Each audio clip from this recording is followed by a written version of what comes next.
కొట్టుకొచ్చాయి. ఇది మోసుకుపోవడానికి ముగ్గురం వచ్చాము.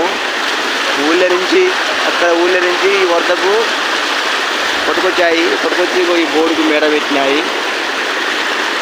మామూలు వాన కాదు ఇది.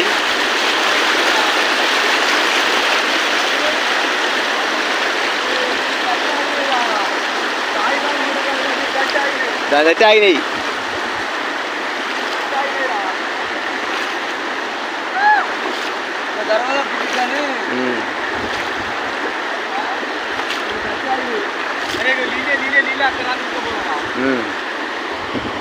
నైట్ వానకు ఊళ్ళోకి వెళ్ళి కొట్టుకొచ్చి ఈ బోర్డు కాయాయి.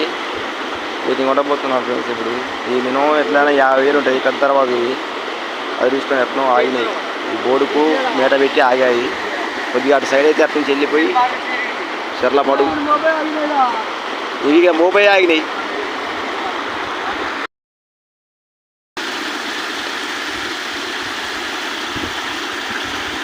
మించిపోతే కూలుతారు.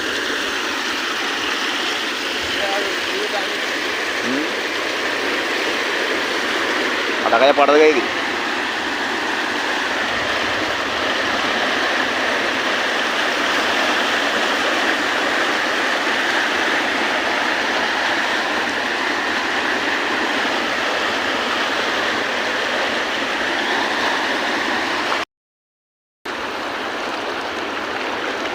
మొత్తం శ్మశాన వాటికి మొత్తం చూడండి ఎలా అయిపోయిందో, జలమయం అయిపోయేది.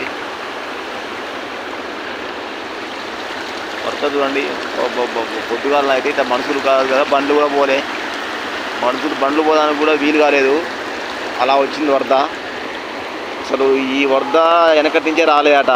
ఈ సంవత్సరం బాగా వచ్చింది. మళ్ళీ మబ్బులు పడుతుంది. ఆ మబ్బులకు మళ్ళీ వస్తుంది మాపడికి వాన. చూద్దాం ఫ్రెండ్స్.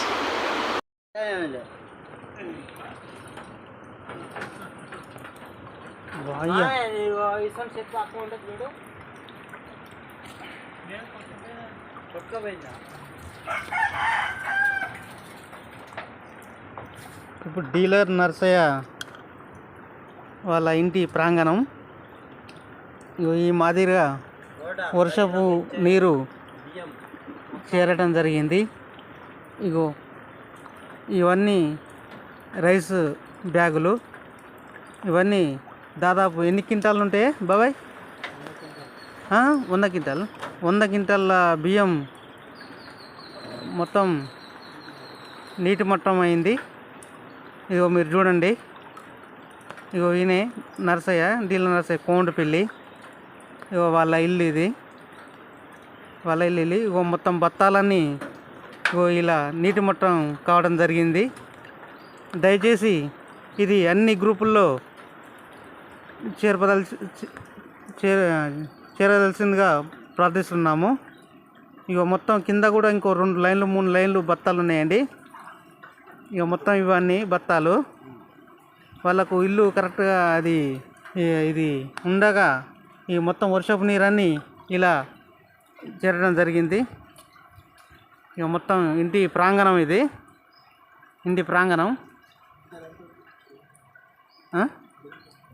అర్థం కాదు ఇదండి. ఈయన డీలర్ నర్సయ్య గారు, కోండపల్లి. అన్ని గ్రూపుల్లో షేర్ చేయాల్సిందిగా ప్రార్థిస్తున్నాము.